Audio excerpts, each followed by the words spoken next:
Corruption اور ہمارا معاشرہ، تحریر ڈاکٹر برکت علی خان۔ کرپشن کا مطلب ہے اپنے مقصد کے حصول کے لیے رقم، سوچ یا فلسفے کا ناجائز استعمال۔ کرپشن یا بدعنوانی ہمارے معاشرے میں اس قدر اپنی جڑیں مضبوط کر چکی ہیں، ہر جائز ناجائز کام اس کے بغیر ممکن ہی نہیں، اور اکثر اس کے خلاف آواز بھی وہی لوگ اٹھاتے ہیں جو دونوں ہاتھوں سے یا تو کرپشن کر رہے ہوتے ہیں یا کر چکے ہوتے ہیں۔ کسی بھی قریبی کرپٹ بندے سے شکایت کرو تو بڑے وثوق سے جواب دے دیتا ہے کہ یہ سسٹم کا ہاسا ہے اور حصہ ہے۔ دن بدن حالات گمبھیر ہوتے جا رہے ہیں۔ بدقسمتی سے ہمارے معاشرے میں صرف دولت کی غیر منصفانہ تقسیم اور ناجائز کام کو دولت کے زور سے جائز بنانے کو کرپشن یا بدعنوانی سمجھا جاتا ہے، لیکن دراصل مذہب کا اپنے فائدے کے لیے استعمال بھی بدعنوانی ہے۔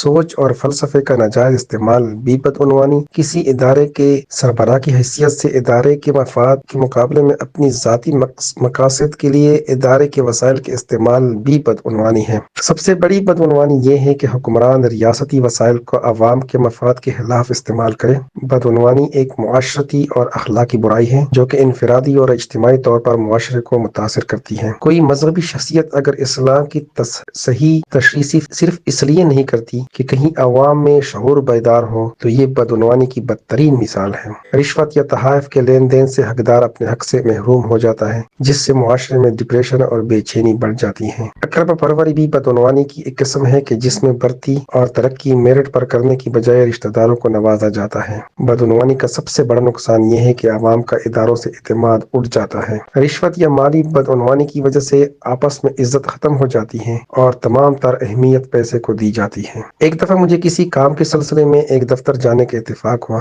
وہاں پر چپراسی اپنے افسر کے حکم ادولی صرف اس لیے کر رہا تھا کہ اس کو رشوت لے کر بھرتی کیا گیا تھا۔ اسلام میں امانت اور حیانت مسلمہ اخلاقی اقدار ہے۔ اسلام حلال اور جائز ذرائع آمدن پر زور دیتا ہے۔ حضور صلی اللہ علیہ وسلم نے لوگوں کے درمیان حلال رزق اور جائز ذرائع آمدن کا احساس پیدا کرنے کے لیے فرمایا کہ قیامت والے دن بندہ ایک قدم بھی آگے نہیں بڑھ سکے گا جب تک وہ 5 باتوں کا جواب نہ دے، اور ان 5 باتوں میں سے ایک بات یہ ہے کہ تم نے جو دولت کمائی ہے وہ کہاں سے کمائی اور کن ذرائع سے حاصل کی، اور پھر اس کو کن جگہوں پر خرچ کیا۔ بدقسمتی سے ہم یہ ماننے کے لیے تیار ہی نہیں کہ ہم نے مرنا بھی ہے اور قیامت بھی آئے گی۔ نبی کریم صلی اللہ علیہ وسلم نے فرمایا کہ امانت کا وصف اللہ نے انسان کی فطرت میں رکھا ہے۔ اب ذرا اپنے ارد گرد نظر دوڑائیں تو پتہ چل جاتا ہے کہ ہم نے فطرت کو بھی چھوڑ دیا ہے، کیونکہ ہم نہ تو اپنی جاب میں امانت کا خیال کرتے ہیں اور نہ ہی دولت میں۔ حضرت عبداللہ بن مسعود نے ایک روایت موقوفاً بیان کی ہے کہ اللہ کی راہ میں شہید کیا جانا تمام گناہوں کا کفارہ ہے، لیکن امانت کا کفارہ نہیں۔ ہمارے ملک میں بدعنوانی کی خلاف قوانین بھی موجود ہیں اور ادارے بھی، لیکن بدعنوانی میں دن بدن اضافہ ہوتا جا رہا ہے۔ اس کی وجہ کیا ہے؟ آپ کسی بدعنوان آفیسر کے خلاف قانونی چارہ جوئی کے لیے قانون کا سہارا لینے جائیں تو سب سے پہلے پوچھا جاتا ہے کہ ثبوت ہے؟ اب ثبوت بندہ کدھر سے لائے؟ تصویر، آڈیو، ویڈیو کو آج کے زمانے میں مانا نہیں جاتا،